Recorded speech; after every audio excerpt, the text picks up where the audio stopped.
grojo Reda Andrijauskaitė, Juri Litovko kūrinį Kantabilė, Endrijavos skyriaus kanklių mokytojos Robertos Petraitytės Gusarovienės mokinė.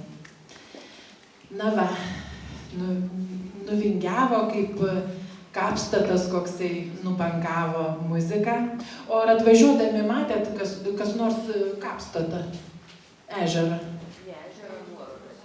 Nieks nematė, tik tai nuorodą, ar ne?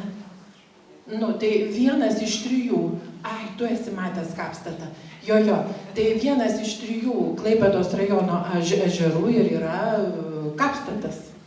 O kaip atsirado kapstatas, galite įsivaizduoti daugmaž? Niekaip neįsivaizduoja. Taip, bet ne, ežerai visai ne taip atsiranda.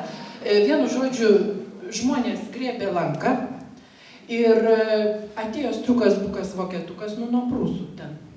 Ir sako, bėkit visi greitai, čia tuoj ežeras nusileis. Bet reikia atspėti jo vardą. Tai dabar tas ežeras pasikabinės, visi spėja tą vardą, nieks neatspėja to vardo. Ir atėjo tokia žydė ir dar tiesa prieš tai matė, kad kiaulės atbėgo, kniso žemę ir kad jau patogiau tam ežerui būtų nusileist, kad šaltiniai tenai prisijungtų jau prie to ežero. Ir šitą, sako, ta žydė taip gerai pasižiūrėjo, aš tai įsivaizduoju, kad tas ežeras jau iš to nekantrumo kabėjo kaip koks veidrodis pasikabinės, taip vastačiai. Nes ta žydė ir sako, kapstats. Ir tas ežeras tada kaip griuvo ir nusileido, vienu žodžiu. Kita versija yra, kad irgi atbėgo kuilys juodas, bet su kiauliam, kažkas yra su tom kiauliam, kad irgi kniso žemę lankoj, irgi reikėjo atspėti jo vardą, irgi kažkas pasakė, kad kapstatas. Ir žodžiu, jis buvo išknisęs labai statų tokį kalną. Kita versija yra dar panaši, kad jis pradžioj buvo tokiose Vinkurių pievose, tada, žodžiu, irgi ten pakibo, reikėjo atspėti vardą. Jisai nukrito, bet po kiek laiko jisai turi vėl pakilt ir užeit ant Endrijavo miestelio, tada bažnyčios bokštas jį praplėš ir jisai paskandins visą Endrijavą. Tai visko gali būti, kad ir šiandien, tai mes turim, žodžiu, paskubėti labai ir kol tas ežeras mūsų neužliejo. Tai kadangi valdžios žmonių šiandien nelabai matau, vieną matau, bet sakė, nenori sveikinimo žodį, tat labai bijo. Tai tada, kadangi renginys iš tikrųjų yra Lietuvių kalbos draugijos, tai kviečiu pirmininkės pavaduotoją, akademiką Bonifacą Stundžą. Truputį sveikinimo žodį, patarti.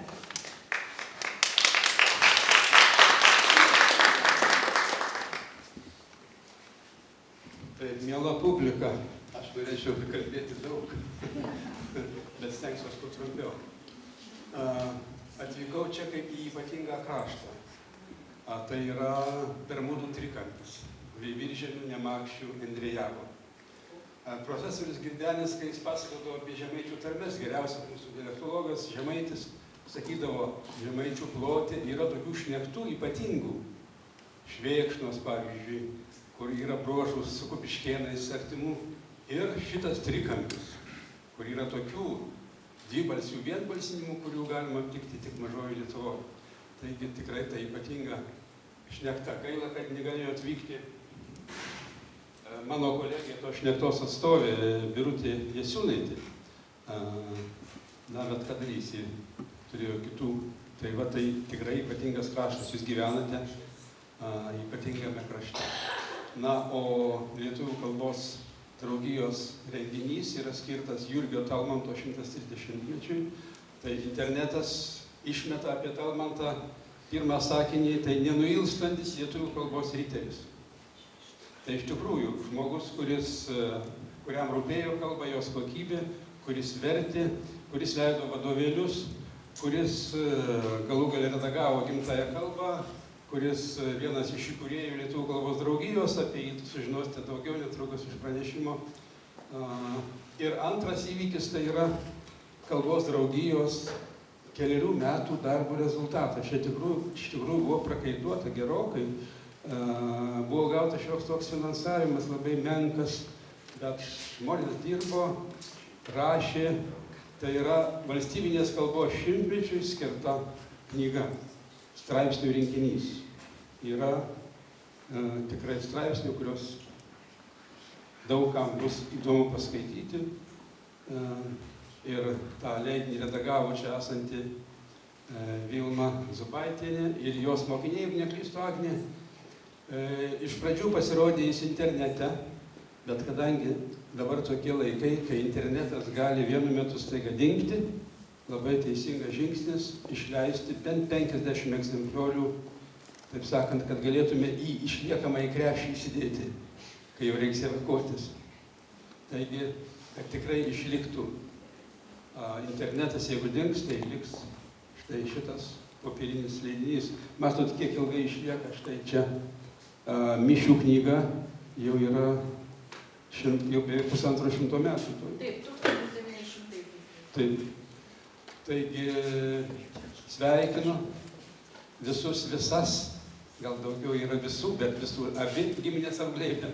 Taigi sėkmingo darbo ir nepamirškime ir pasižvalgyti po šitą ypatingą kraštą ir išgirsti tarmės, gal pavyks išgirsti autentiškos tarmės. Ačiū.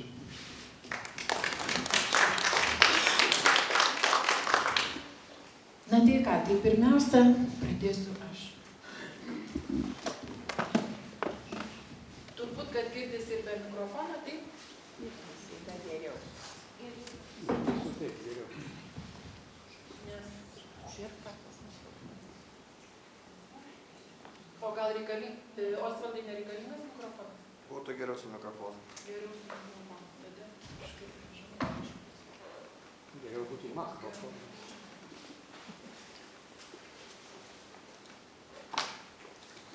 Kadangi aš esu ne akademinio pasaulio žmogus, tai kalbėsiu labai paprastai, tiesiog pažersiu šiek tiek faktų, šiek tiek nuspalvinsiu savo emocijomis, o gal kažkam pasirodys kažkas ir negirdėta, galbūt kam nors kas nors ir įdomu, o gal ir paskiau jau kartu visi pamastysime, kaip būtų galima įprasminti, įženklinti tuos žmonės, kurie, žodžiu, labai žymiai prisidėjo prie lietuvių kalbos norminimo dalykų, pirmiausia prie žodyno, o vėlesnioji karta jau ir prie norminimo ir toliau prie valstybinės kalbos tolesnio kūrimo. Čia tiesiog kas internete yra įdėta mūsų savivaldybės tinklalapyje, mano ir ne mano straipsniai apie Klaipėdos rajono kalbininkus. Ir aš pradėsiu truputį nuo toliau. Tai yra nutolusio krašto nuo Endrijavų ir Veiviržėnų, nuo Prūsų pusės. Tai nuo Aleksandro Teodoro Kuršaičio, kuriam tam tikrą prasme pas mus labiausiai pasisekė. Kaip atsidūrė čia Aleksandras Teodoras Kuršaitis, tai jisai buvo kalbininko Fridriko Kuršaičio brolvaikis ir anksti mirus jo tėvui Gustavui, kuris beje buvo apie Gustavą kaip mokytoja žinoma labai yra nedaug, bet va toksai faktas, kad jisai buvo vėliau tapusio žymių spaustuvininku Martyno Šerniaus mokytojas, turbūt irgi daug ką pasako. Taigi, dėdės užaugino Aleksandrą Teodorą, visų pirma Liudvikas, kuris buvo Diduvos ir Priekulės mokytojas. Čia va dar šiek tiek apie svarbiausius Aleksandro Teodoro Kuršaičio darbus. Ar įskaitote? Gerai. Tai žodžiu, čia kai ką ir paryškinau, svarbiausius akcentus. Ir įdomu, kad jisai štai tarp tų iš kurių, tarp šaltinių savo žodynui taip pat yra ir Mykolas Vaitkus. Čia tokį įdomų taip pat suradau viename straipsnyje. Aleksandras Teodoras Kuršaitis buvo įkūręs Tilžėje tokį, ne Tilžėje, o Karaliaučiuje, lietuvišką namelį su visom etnografiniam įdomybėm. Ir žodžiu, kad galėtų visi ten užeiti, pasižiūrėti lietuviškų įvairiausių ten daiktų senovinių ir susipažinti su lietuvių kultūra. Tai čia va toks įdomus prisiminimas kito kalbininko žymaus Viktoro Falkenhamo. Na, o žodynas tai buvo jo didysis gyvenimo darbas ir nors gyveno Aleksandras Teodoras Kuršaitis gana ilgai,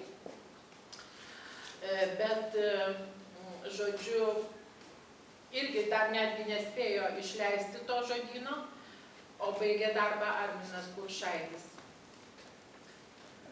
Ir štai vertinimai yra tokie apie Aleksandro Kuršaičio žodyną gana svarūs.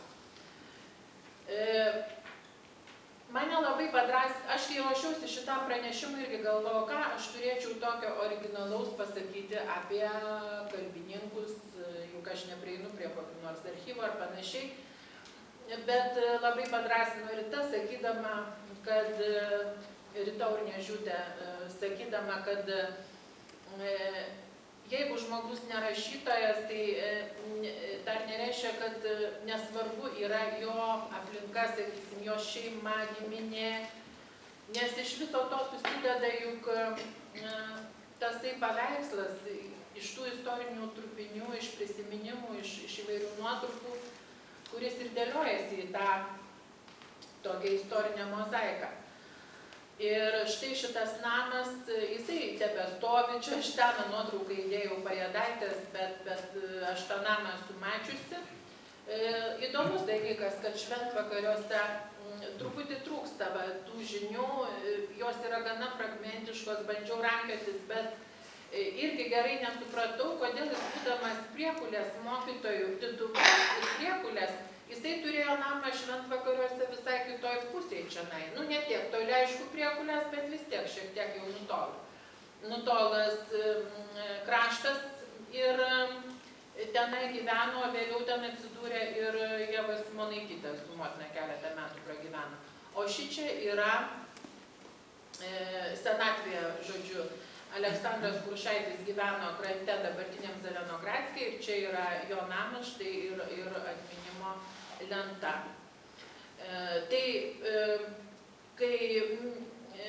Kai baigė pradinę mokyklą Aleksandras Kuršaitis Dituvoje, tai jį pasiėmė į Karaliaučių Frydrichas Kuršaitis, žymusis profesorius. Ir apie patį Frydrichą Kuršaitį, tokie įdomesni akcentai, kad jis paskatintas, žodžiu, jo ugdytojas, taip pat vienas iš jo ugdytojų, tai buvo Johanas Ferdinandas Kelkis, irgi mūsų krašto prūsiškosios dalies žmogus, kuris palaidotas Gisinių kapinėse. Ir žodžiu, jie bendradarbiavo ir taip pat ir su Johanu Friedrichu Šrioderiu, kuris buvo įkūręs spaustuvę Elniškėje, o vėliau Priekulėje. Ir, žodžiu, ta spaustuvė vienu metu buvo suklestėjusi būtent dėl Frydricho Kuršaičio, kuris labai ją gyrė, padėjo leidinius platinti ir panašiai. Vėliau jau buvo perduota Jurgiui Traušiui. Na ir ką, štai čia, ką mes turim, kokį atminimą pirmiausia. Aleksandrui Teodorui Kuršaičiui yra pavadinta gatvė jo vardu Dituvoje, o čia, kur tas raudonas apskritimukas viršui, tai čia palaidotas Liudvikas Kuršaitis. Va kaip atrodė tos kapinės dar prieš keletą metų. Grynas šabakštynas. Greičiausiai čia palaidotas ir Gustavas Kuršaitis, nes pagal liuteronų tradiciją tai ten, kur mirdavo arčiausiose kapinėse ir laidodavo, paprastai kitaip nebūdavo. Tačiau dabar tos kapinytės jau yra aptvarkytos, yra parengtas projektas ir galbūt į jas parkeliaus va šitas va kryžius Liudviko Kuršaičio, kuris yra saugomas Aglonėnų etnografinės sodybos administracinėse patalpose maždaug 20 metų. O kaip jisai ten atsidūrė? Žinot, buvo tokie baisūs laikai, kai vogdavo labai metalą. Ir kaip tik, ir vat susitaikė toks momentas, kad Martynas Purvinas, žinomas architektas, tenai buvo tose kapinaitėse ir kaip tik prie to kryžiaus. Ir atvažiavo kultūros skyriaus vedėjas su paveldosaugos specialiste Šmatauskiene. Ir jie pradėjo kalbėtis, kad tą kryžių gali pavogti. O jisai didžiulis, sunkus, masyvus, žinokit, 4 vyrai vos pakeltų. Tikrai. Helmutas Lotužis sakė, kad ko gero šito kryžiaus pastatymą, pinigų davė tikriausiai Frydrichas Kuršaitis finansavo. Tai va, ir čia parašyta Lėrė, nelabai čia matosi parašyta, kad Lėrė mokytos, tai profesijos dažnai būdavo nurodomos tokių garbingesnių, sakysim, profesijų atstovų ir žmonių tokių žymesnių. Tai va, sako, jūs pasimkite tą kryžių kažkur padėkit, kad nepavogtų. Tai jie ir pasidėjo į tą etnografinės sodybos, tas administracinės patalpas, jisai niekad nebuvo eksponuojamas, niekad nebuvo ištrauktas. Ir dabar, va, kaip tik yra svarstymo eigoje, ar jį gražinti. Greičiausiai tas kryžius bus gražintas, dar bandėm nustatyti tą vietą, kur iš tikrųjų palaidotas, bet ir Martynas Purvinas buvo atvažiavęs, jau gerai neatsimena tos vietos ir nieks jau nebegali parodyti, bet kapinytės yra mažos, taip kad tas kryžius bus kažkur tai pastatytas.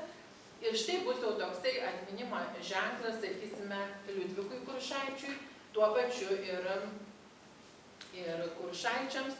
Gatvė tai pavadinta Kuršaičių. Mes tada irgi svarstėm, ar vadinti Aleksandro Teodoro, bet nusprendėm pavadinti Kuršaičių, kadangi vis dėlto Liudvikas su Gustavu išugdė Aleksandrą Teodorą Kuršaitį. Ir va čia yra ta mokykla, kur su priestatu tiesa, bet kur ir dirbo Liudvikas Kuršaitis. Ir jinai neseniai pagal projektą rekonstruota. Va tai yra, ko gero, dabar jau vienintelė mokykla autentiškame pastate, puikiai gyvuojanti, ten dirba keletas, visi turbūt labai geri mokytojai, dėl to šita mokykla, nors yra pagrindinė, bet jinai nežada sunykti, kadangi kadangi visi ten patenkinti besimokydami. Tai va, ir pavadinta Aleksandro Teodoro Kuršaičio vardu, tai mokytojo Bagdonavičiaus lituanisto iniciatyva. Taigi, toliau persikeliame per Prūsus jau į buvusios Rusijos imperijos pusę. Ir čia 1907 metais Girininkuose, tai yra prie pat Gargždų, gimsta Aleksandras Lengvinas. Taip pat neilgai gyvenęs, bet mokslo stigmą, lietuvių kalbos mokslo stigmą turėjęs žmogus, labai kruopštus, labai iš tikrųjų daug surinkęs žodyno lapelių. Sakysim, aš čia dar buvau apie apskritai toksai momentas, kad 41 vietoje prakalboje pateikti rinkimo rezultatai apskritai didžiojo žodyno. Joje rašoma, kad išeinant pirmam tomui atsirado 857 žmonės, atsiuntė nors nedidelį skaičių žodžių, tarp jų buvo ir tūkstančių surinkusių. Per 10,5 metų talkininkų surinkta iš gyvosios kalbos 559 986 žodyno lapeliai, iš raštų pačios redakcijos jėgomis surinkta taip pat maždaug tiek. Taigi visuomenė visa buvo įtraukta į tą žodyno žodžių rinkimą, tačiau mokslininkai, redakcinė kolegija irgi visus žodžius turėjo surinktus, žinoma, apdoroti ir patys rinko. Tai žodžiu, įsiamžino Lengvinas su tuo santrumpa GRG ir taip pat parašė labai gerų atsiliepimų sulaukusi apžvalginį straipsnį apie didįjį lietuvių kalbos žodyną.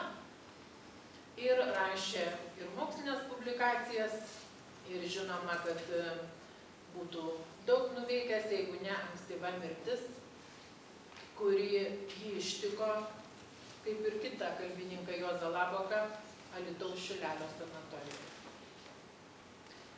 Deja, nežinomas kapas yra. Esame pavadinę Aleksandro Lengvino vardu Gargžduose gatvėje. Čia kur raudonai pažymėtas. Ir štai žiūrėkit, savo sustojam redakcinė kolegija. Ir per patį vidurį yra Aleksandras Lengvinas, o antras iš dešinės štai Zenonas Uselis arba Uoselis. Ir štai Zenonas Uoselis, jau artėjame arčiau Andrijavo, atsidūrė Veiviržėnuose taip, sėdi kartu su broliais. Nugyvenęs gana ilgą gyvenimą,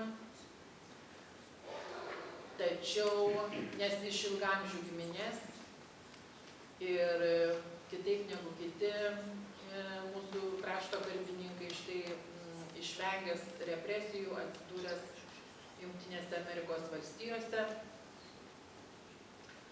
Taip pat jo dėka daug Veiviržėnų apylinkių žodžių atsidūrė didžiajame lietuvių kalbos žodyne.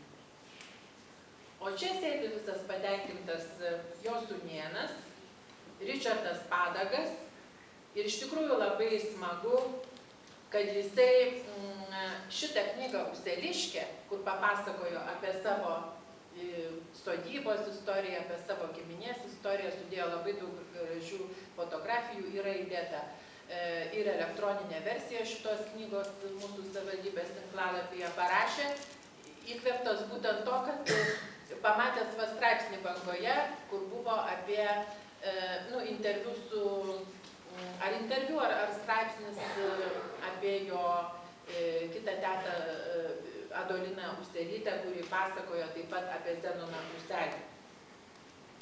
Tai šiandien lankysimės tenai, labai nuostabi sodyba iki šiol išsaugota. Ir štai yra palaidota Eugenija Padagienė Veiviržėnų senosiuose kapinėse, tai yra Zenono Uselio sesuo. Dabar aš jums, kad nepamirščiau, noriu kad jūs pasiklausytumėt.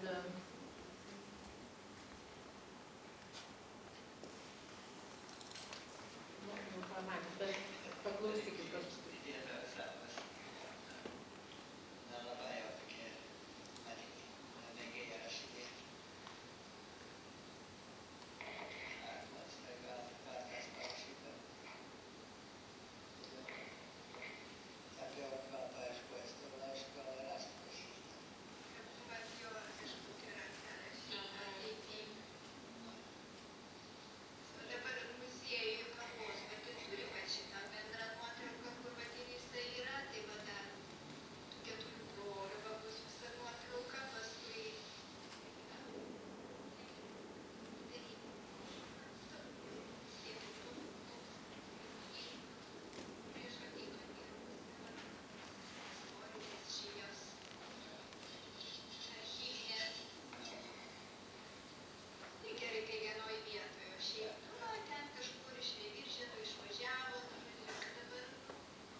Matot, kaip yra svarbu, ar ne, kad Žemiškis užėjęs pasižiūrėtų. Bet kieno čia girdėjote balsą, ponia, kokios? Amžinaitės Zitos Šimėnaitės. Aš metai prieš tai buvau pas Adoliną ir žodžiu, kalbėjomės ten taip puikiai, o po to, kai atvažiavo Zita su Ritute Petrokienė ir dar su Birute Jasiūnaite, mes irgi ėjom tenai pas juos, kalbėjomės ir žodžiu, Zita, va kaip jinai, iškart kaip mokslininkė, kuri jau moka, aš tada buvau dar visai nepatyrusi, o Zita sako, va reikia visokių klausinė dalykų ir apie tuos laiškus. Tai įdomu, kad čia Ričardas Padagas kalbėjo su Zita. Jisai sako, nerašė, labai mažai rašė Zenonas laiškų. O Adolina man buvo sakiusi kitaip, kad jisai daug rašė laiškų. Ir Adolina, žinokit, numirė ir aš pamiršau tų laiškų paprašyti. Ir iki šiol negaliu savo to atleisti. Čia kažkodėl tai proto keistai. Palaukit, Va, žiūrėkit. Šitaip galėjo žmonės fotografuoti turbūt tik Zita. Ir jinai, kai pamatėme, kaip tik mes atėjom, iš anksto ar mes buvom skambinę, gal net ne, atėjom ir labai maloniai mus priėmė Adolina, tai Zenono Uselio dukterėčia. Ir jinai buvo ištekėjusi už Juozapo Laboko brolio Jono. Jono, tarp kitko, įvairiausių pasakojimų aš randu labai daug cituojamų, ne tik Endrijavo knygoje, bet ir įvairiuose straipsniuose, net vakar Boruto žurnale atsivertus internete, radau, kad Jonas Labukas ten kažkur papasakoja. Žodžiu, tai istorijos saugotojai, pasakotojai, kurie, žodžiu, paliko irgi labai daug, tik tai kiek mes spėjom užrašyti. Ir Zita iškart pamatė va šitą knygelę. Ir čia buvo Labokaičių, dukterėčių irgi parašyta knyga apie Juozą Laboką ir apie visą jų šeimą. Ir aš tai pavarčiau ir atgal dedu ant stalo. O Zita sako, taigi būtinai nuskenuoti reikia, būtinai sako, kad turėtume. Ir tada nusiskenavome tą knygelę. Ir žodžiu, taip pat aš ją dabar yra įdėta internetiniai svetainiai, galima paskaityti. Ir štai juos čia nufotografavome kieme prie koplytstulpio. Ir kas yra liūdniausia, kad nebėra tenai nei to koplytstulpio dabar, nei tos sodybos. Paveldėtojai tenai nugriovė ir nieko nepaliko. Tai aš irgi, jeigu tai būtų vienintelė, ačiū Dievui, tai ne vienintelė nuotrauka, yra Useliškės knygoje, daug gražiau matosi ir tas koplytstulpis, ir ta nuostabi aplinka su gėlynais ir išpuoselėta visa jų sodyba labai gražiai. Bet jau yra čia jų kapas, Veiviržėnų senosiuose kapinėse. O čia yra Jono Labako brolis Juozas Labakas, kalbininkas. Štai savo kaip niekur nieko ligoniniai, džiovininko kalėdos. Ir jisai, tai yra atvirlaiškis jo draugui Zenonui Useliui, kur kalbasi irgi ne šiaip sau, o kažką vis apie reikalus.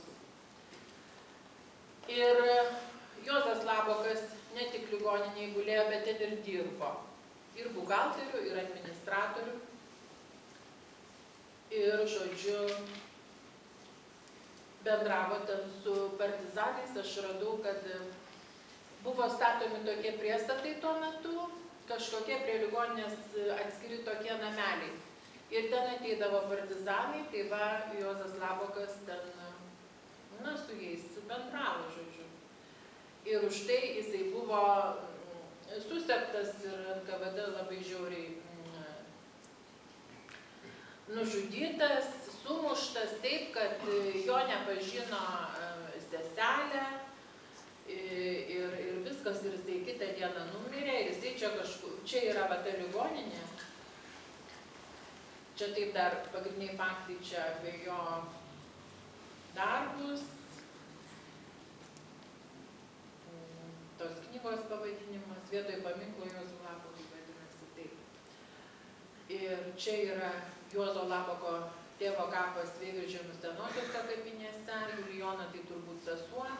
Tiesa, apie jį irgi dar toje knygelėje rašo dukterėčios, kad labai, jisai toks, labai geras žmogus buvo, labai rūpinosi šeima, nors silpnos sveikatos ir nelabai galėjo. Anksti mirė tėvai ir, žodžiu, jam 7 berods vaikai buvo šeimoje, tai jisai, toks buvo be galo geras žmogus, be galo rūpestingas, žinoma, neatsitiktinai jisai ten ir su tais partizanais pradėjo bendrauti. Ir čia yra va tas sodelio fragmentai, kur jisai kažkur ir tebėra čia užkastas.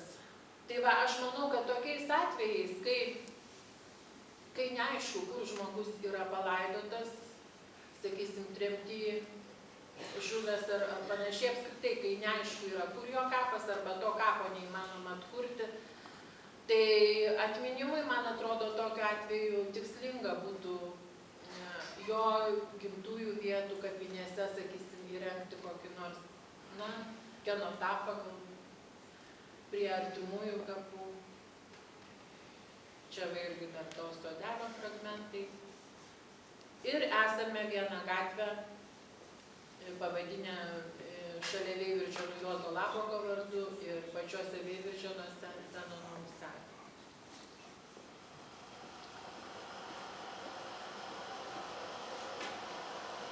Tai va, ir Andrius Ašmantas tiek trumpai gyveno ir šitiek daug nuveikė, kalbininkas, pedagogas, labiausiai tai turbūt pedagogas, gimtosios kalbos bendradarbis ir kitų žurnalų, laikraščių. Tiek daug rašęs taip pat ir apie Endrijavą, apie Andrijavo apylinkės kaip korespondentas bendradarbiaudamas tose žurnaluose. Galima būtų cituoti ir cituoti jo mintis apie mokyklą, apie tautinę mokyklą, apie tautiškumą, apie auklėjimą, apie kalbos reikšmę, be galo ir be krašto, nes iš tiesų jisai turėjo ką pasakyti ir tikrai stebėtina, kaip netgi va, jeigu buvo jo rinktiniai raštai išleisti ar ne, tai kiek jisai per trumpą gyvenimą sugebėjo parašyti ir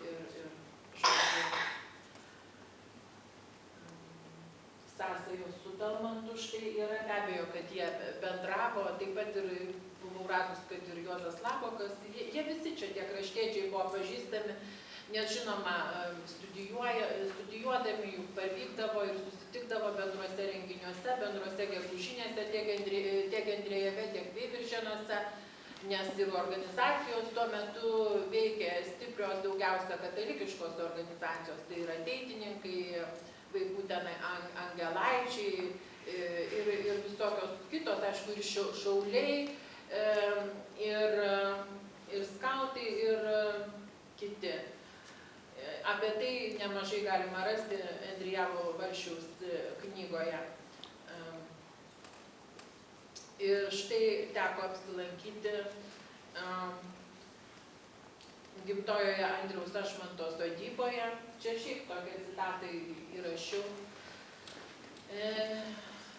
Labai aišku, liūdna po tokias vietas vaikščioti, kur jau tas nyksmas yra toksai akivaizdus, kai supranti, kad jau čia nepakabinsi jokios atminimo lentos ir jau aišku, ta sodyba nebus niekaip atkurta, nes paveldėtojai irgi jau jos yra tų paveldėtojų, bet jau jie matyt daugmaž palikę likim. Tarp kitko buvo susirinkę Ašmantai, Antanas Žemgulys, labai puikus kaimynas, dar prižiūrintis šitą sodybą, dar čia yra elektra. Čia radom, pačioje sodyboje priemenėje radom šitą schemą, kuri yra ir Andriaus Ašmanto knygoje parodyta, kaip atrodė ta sodyba. Normali tokia nemaža su įvairiais ūkiniais pastatais sodyba, štai įvairios tokios statybos detalės, tipinės žemaitiškos trobos. Visai neseniai čia gyveno paskutinis iš tos sodybos gyventojų, tai buvo Stanislovas Ašmantas, taip pat patyręs tremtį. Štai čia įdomu, kad tokie senoviniai medžiai, vaismedžiai, čia tokios labai mažai kur rasti, slyvos tos mėlynos, bet nedidžiosios, o mažosios tos slyvaitės, senovinių veislių obelys. Ir va čia paskui irgi klausiu, sakau, Algirdos klausiu, sakau, kam va šitas, sako, čia anūkui buvo padarytas krepšiniui, kambaliui mėtyti. Tai kai Stanislovas Ašmantas mirė, tai paskui ir tos sodybos nebuvo, tiesiog nebuvo kam jau tenai gyventi. Bet čia dar tokie senovinė spinta, kažkokie daiktai, kur štai cukrinė padėta, puodelis tarsi laukia dar svečių. Ir Antanas Žemgulys, tarp kitko, labai puikus žmogus, kitoje kelio pusėje Žemaičių plento gyvenantis, ten jau net kitas kaimas yra. Vat įdomu, kad mes kaip kalbėjom su juo, aš matau, kad jisai labai puikiai supranta, kad reikia to atminimo. Kartais paprasti žmonės, žinokit, supranta labai daug ir jisai sako, nu taip, sako, ką čia tokio, gal va tiktų koks koplytstulpis prie šito ąžuolo. Tai va įdomus yra dalykas, kad šitas ąžuolas yra šiek tiek nutolęs nuo pačios sodybos, ten va sodyba, kur tie medžiai matosi tolėliau. Sako, vat, irgi Antanas Žemgulys sako, nu kodėl aš nepaklausiau, kodėl jam svarbus toksai tas ąžuolas, kuris čia arčiau kelio pasodintas. Matyt, kažkas sodino iš senesnių tėvas, senelis tikriausiai sodino, bet, sako, taip ir nepaklausiau. Bet sako, kas įdomiausia, tas Stanislovas ten dažnai eidavo prie to ąžuolo. Ir jisai tenai sodino obelaitės aplinkui. Obelaitės ir tas obelaitės įskiepydavo vis kažkokiais naujais, naujom šakelėm. Ir man paskui atėjo į galvą tokia mintis, o kokiu senoviniu žodžiu galėtume pavadinti šitą vietą? Niekam. Va toks elgesys ir va šitai va puoselėjimo vieta, pagalvokit. Man atrodo, kad Alku. Taip, Rita.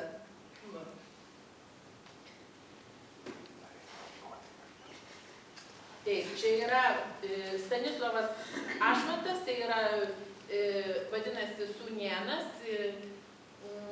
Andriaus Ašmanto Sūnėnas yra palaidotas Endrijavos senosiose kapinėse, tai galėsime ir surasti.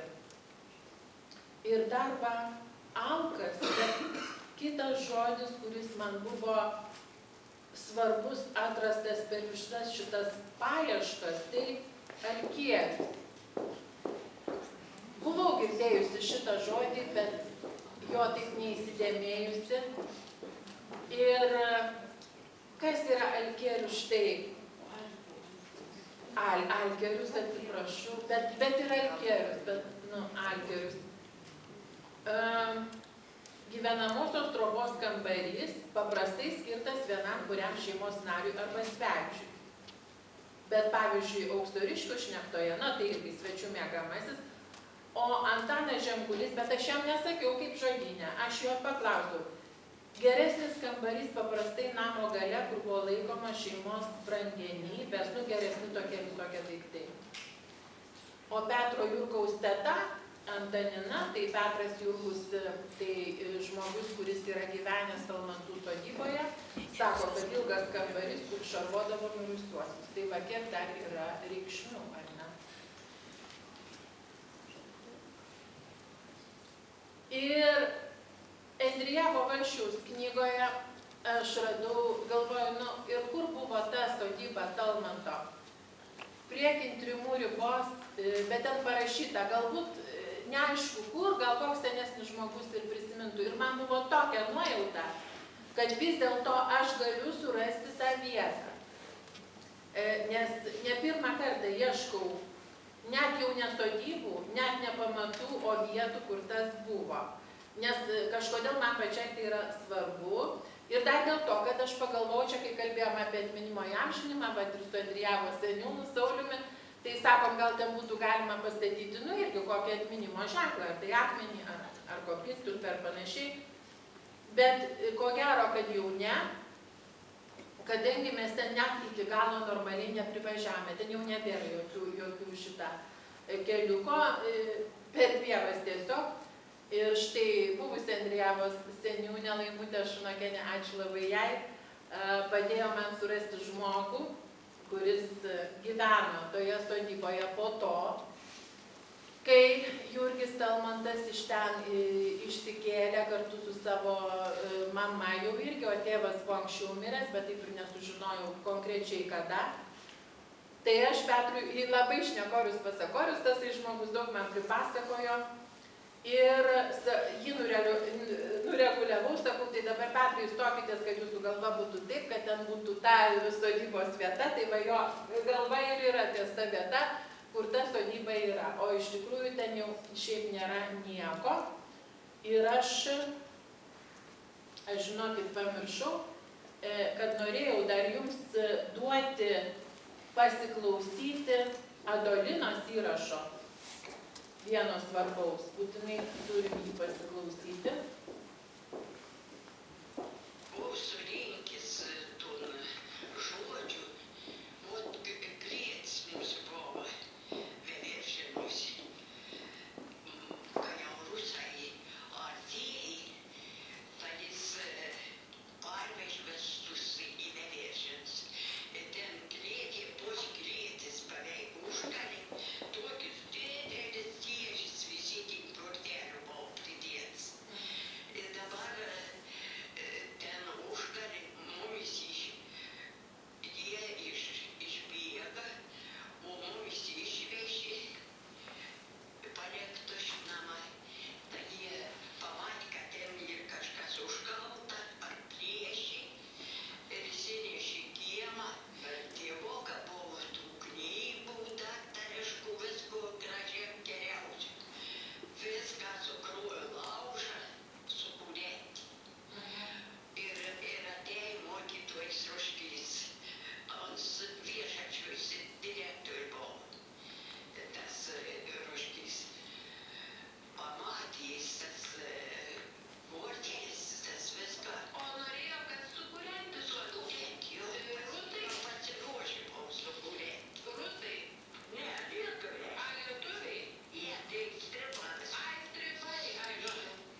suprato tikriausiai, kad vizitinės kortelės tai čia žodyno.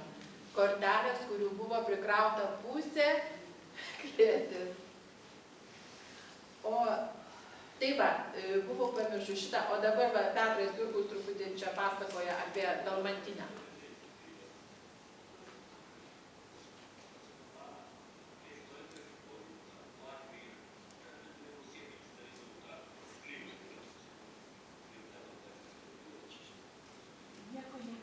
Nesigirdi. Aha.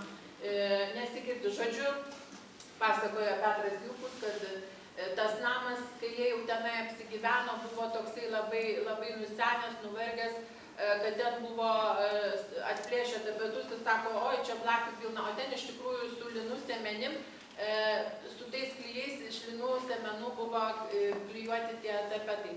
Tai žodžiu, tame name jie gyveno po to jau kolūkis tiesiog. Aš irgi, ne vienas žmogus, Vandrijavo Valšiaus knygoje sako, kad apsigyveno kito žmogaus namuose ten ir panašiai. Tai tie žmonės kur būdavo? Arba jie buvo į Sibirą ištremti, nors Talmanto tėvai tai nebuvo, arba tiesiog buvo apleista sodyba, tie žmonės galbūt nuo represijų slėpdamiesi išvažiuodavo kitur, kaip atsitiko ir su Talmantu, ne visai nuo represijų čia šiuo atveju, bet vis tiek. Ir buvo, taip, karo metais Jurgis Talmantas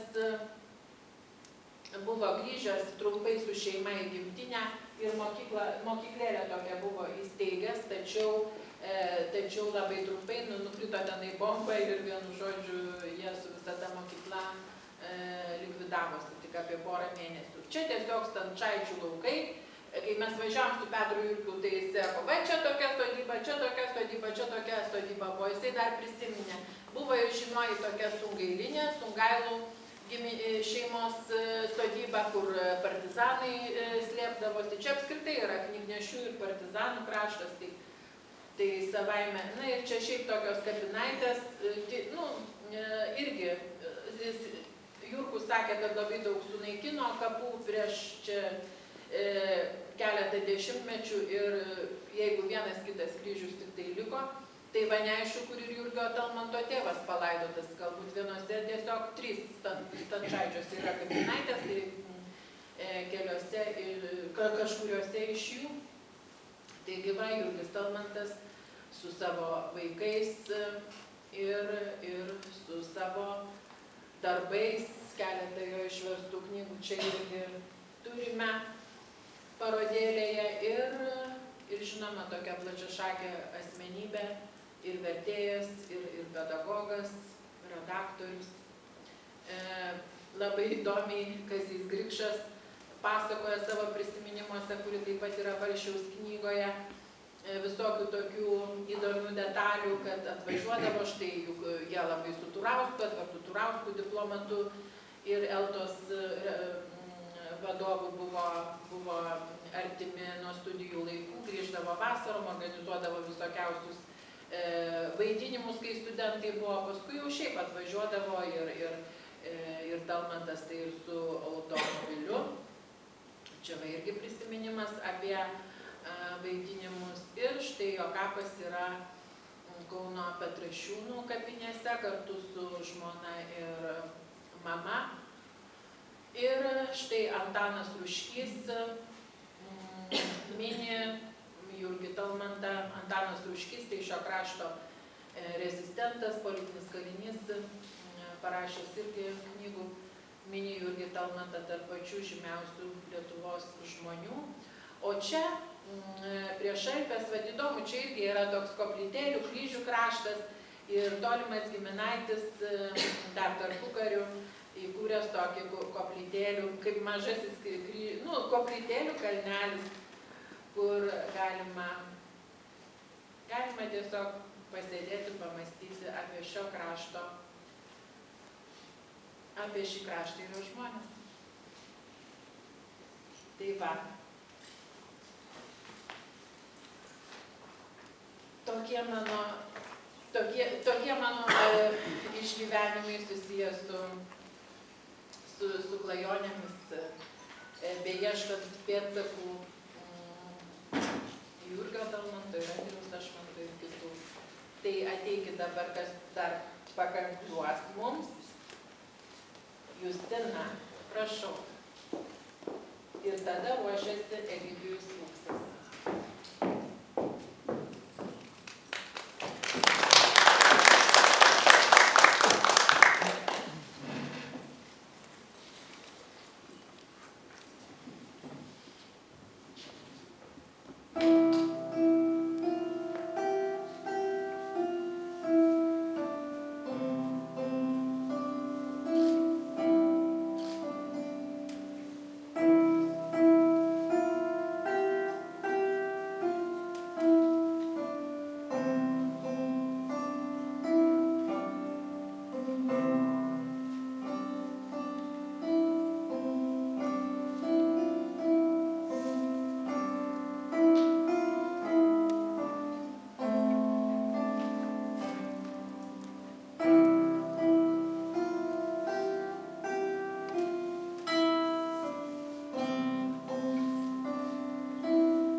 Medžiaga apie Jurgio Talmanto gyvenimą ir darbą Kražiuose ir Kelmėje yra surinkę Kelmės krašto istorijos tyrinėtojai.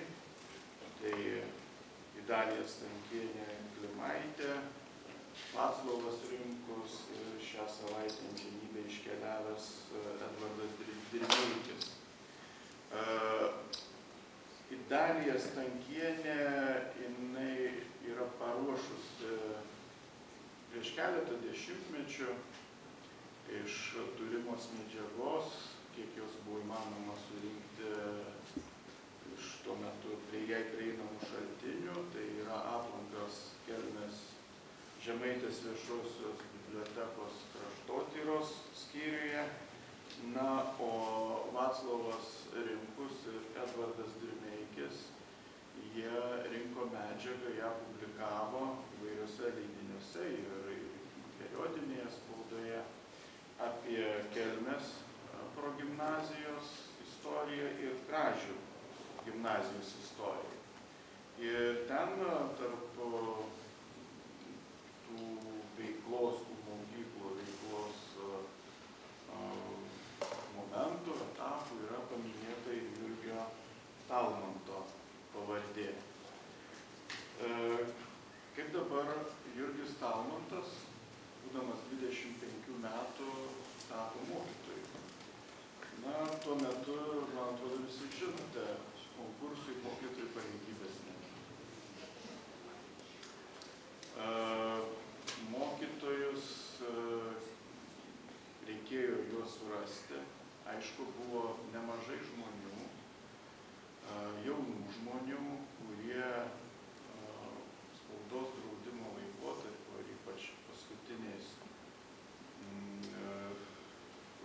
imperijos gyvavimo metais, kada po 1904-1905 metų įvykių, kada Lietuvos teritorijoje buvo atšauktas neteisėtas caro valdžios spaudos draudimas. Natūralu, kad viena iš tokių veiklų irgi prasideda mokyklų steigimas, lietuviškų mokyklų steigimas. Aišku, egzistavo tos carinės mokyklos, bet ten, kur mokyklos, ypač Žemaitijoje, kadangi vienaip ar kitaip Žemaitijoje turbūt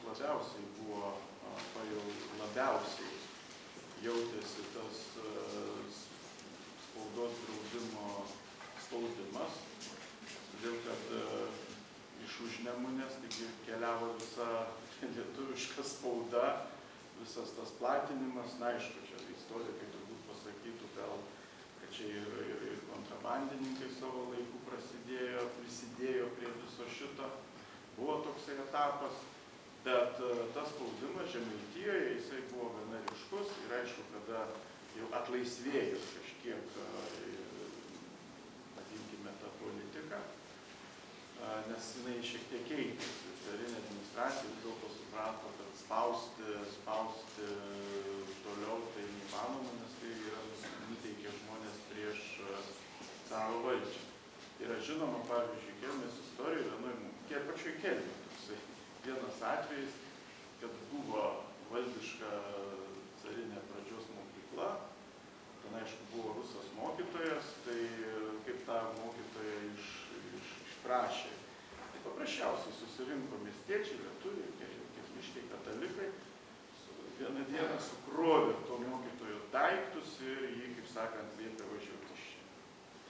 O pagal tuo metu tokią galiojančią tvarką, lietuvis mokytojas galėjo dirbti ten, lietuvis mokytojas ir katalikas galėjo dirbti ten, kur nebūdavo rusų mokytojų.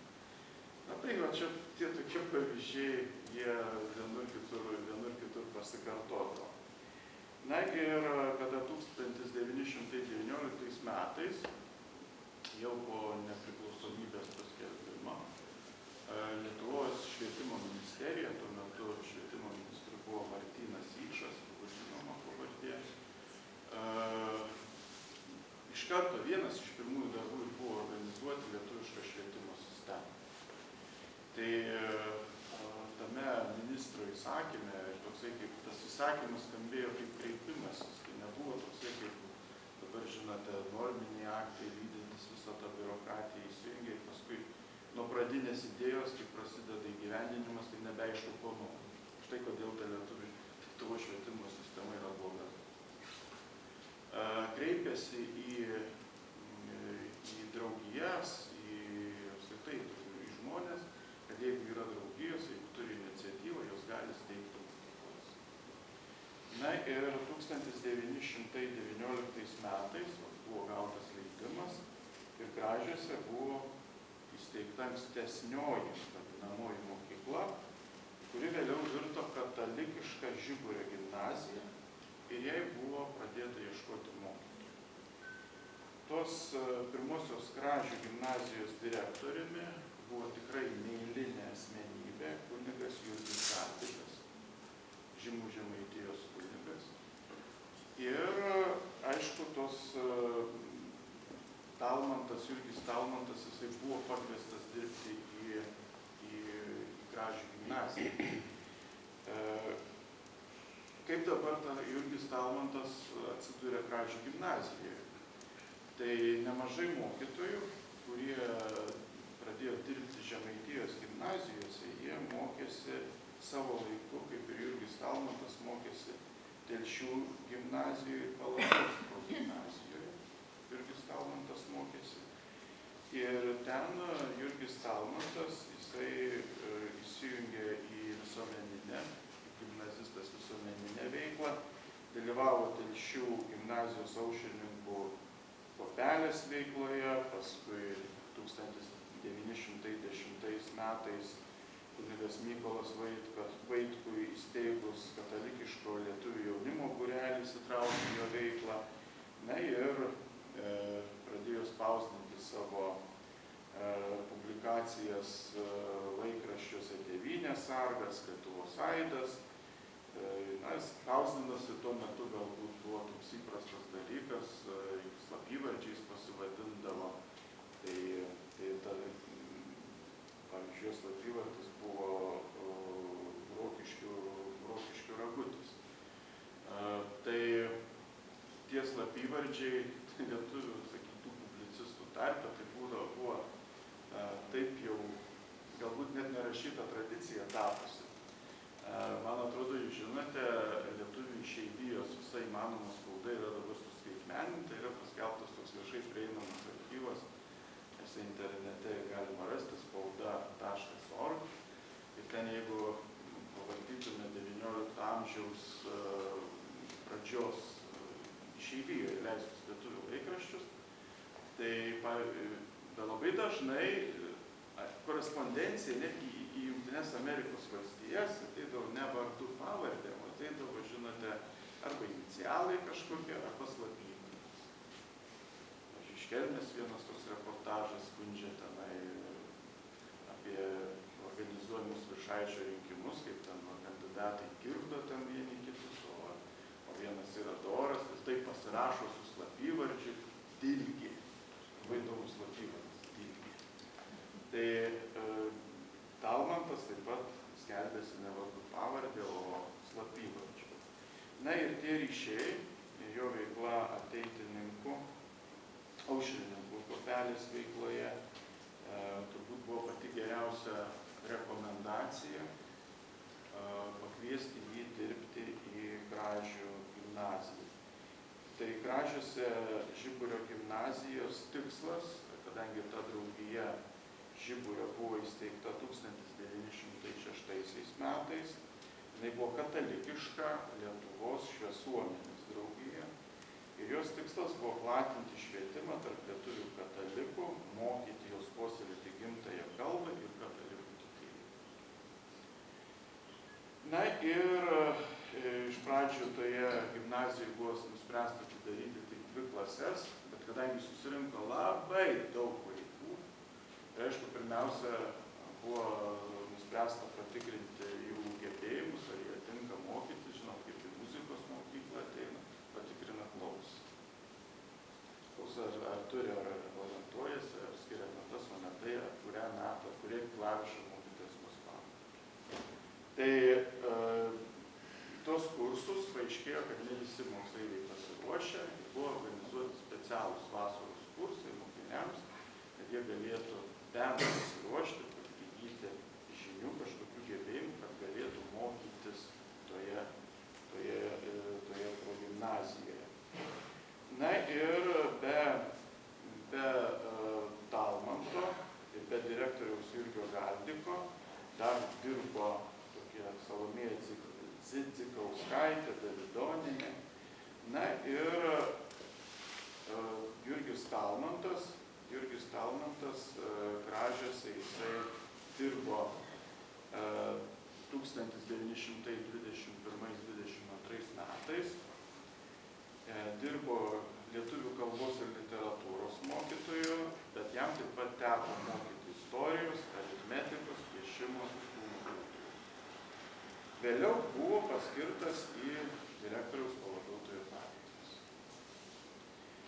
Na, Kražiuose Talmantas įsijungė vietos visuomeninę veiklą, vadovavo moksleivių literatūriniai kuopeliai, kuriai priklausė Edvardas Zaturskis, Mykolas Venclauskas, Jonas Vadeikis, Henrikas Urbonavičius, Juozas Tautkus, Juozas Šiušė, Adomas Venskus ir būrys kitų gimnazistų. Literatūros kuopelėje Kražiuose rengdavo vakaronės, literatūrinius renginius, šiaip popietinius pasisėdėjimus, kuriuose buvo aptariamos literatūros naujienos, skaitoma pačių kūryba. Jurgis Talmantas neabejotinai turėjo pedagoginį talentą. Jo paskatintas vertimų ėmėsi Jonas Vadeikis. Jis pirmasis iš vokiečių kalbos išvertė Karlo Majaus knygas Per dykumą, Sidabro ežero turtai ir Vinetų.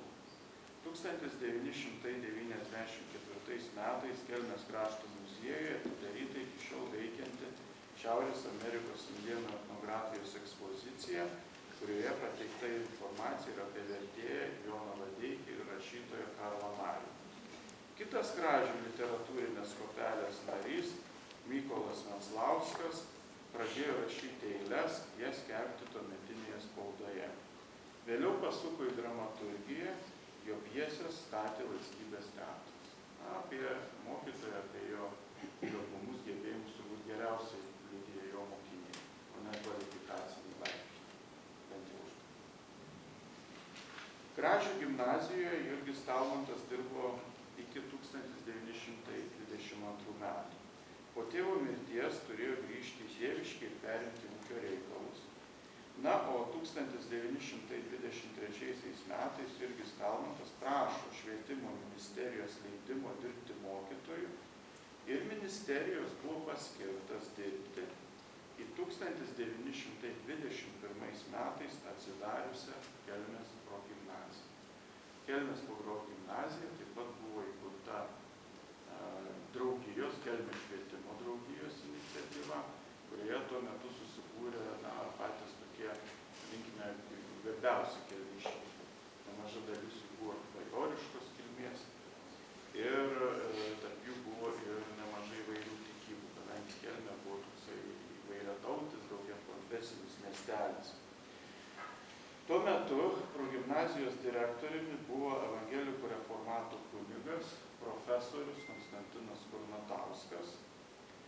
Jis tuo metu prisidėjo ir prie Lietuvos universiteto kūrimo darbo, vėliau jame profesoriavo. Aišku, ėjo šalia to ir įvairias bažnytinės pareigas. Jisai buvo, galima sakyti, nepriklausomai Lietuvoje paskutinis evangelikų reformatų bažnyčios superintendentas, tai yra, vadinkime, arkivyskupas. Ir gyveno Kelmėje iki pat 1940 metų, paskui išvyko į Vokietiją. Bet aišku, tas atvykimas, greičiausiai Jurgio Talmanto, čia galima mes daryti įvairias prielaidas arba spėlioti, turbūt irgi neapsėjo be tam tikrų ryšių. Kražių gimnazija tik įsikūrusi Kelmės progimnazija tarpusavyje labai konkuravo. Jie konkuravo ir dėl mokytojų, ir vėliau konkuravo ypač dėl pripažinimo valstybinė gimnazija, tai yra dėl to, kad gautų valstybės finansavimą. Ta istorija truko porą dešimtmečių. Aišku, Kelmė laimėjo, bet laimėjo labai vėlai, 1936 metais. Jinai buvo paskelbta valstybinė progimnazija, o 40 metais prieš pat prasidedant Vokietijos Sovietų Sąjungos karui, jinai tapo gimnazija.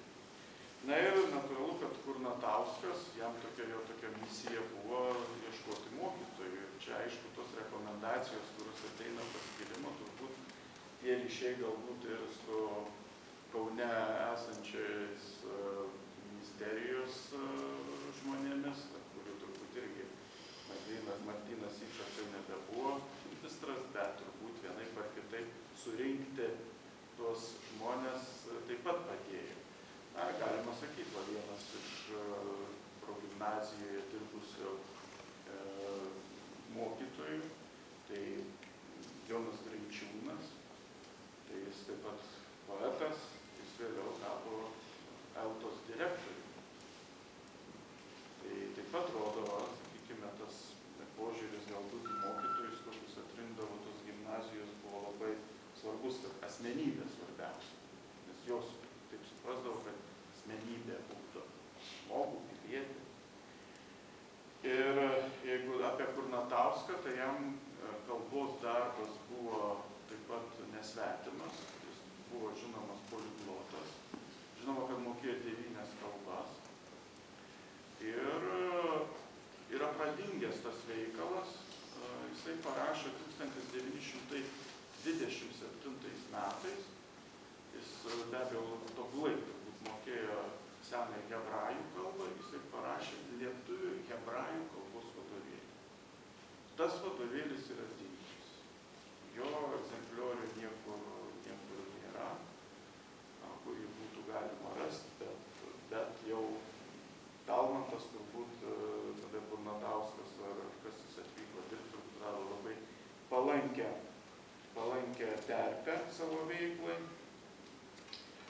ir jo pareigos Jurgio Talmanto, kad jis pradėjo dirbti, jis mokytojų tarybos buvo išrinktas vedėjo pavaduotojų ir knygininkų.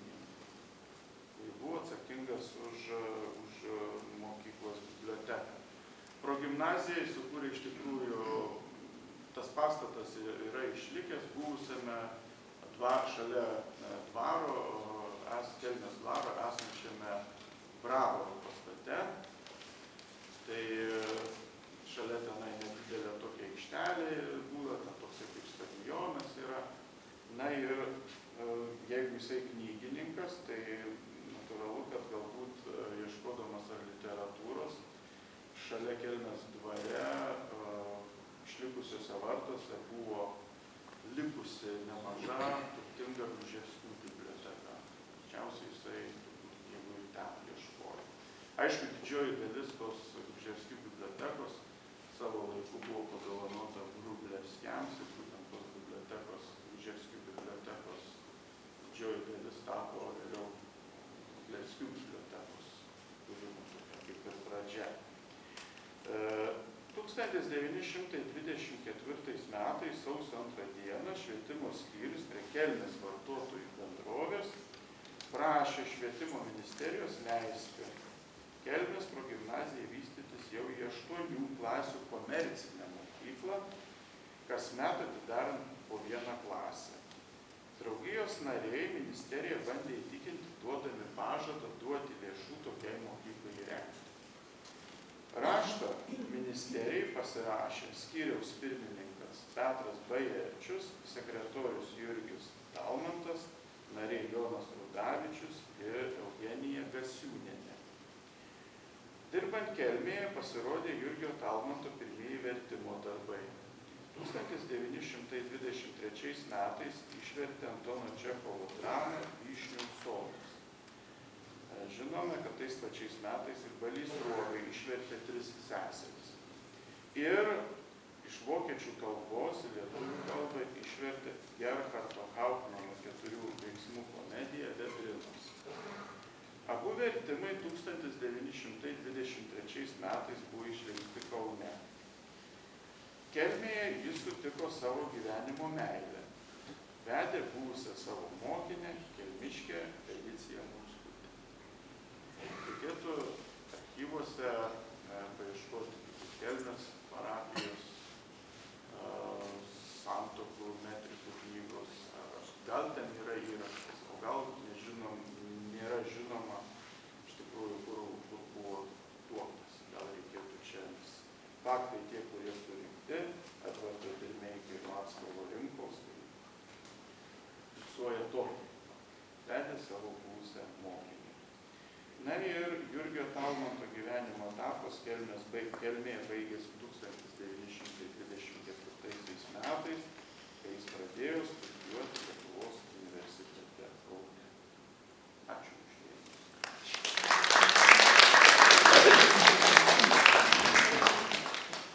Ačiū Egidijui.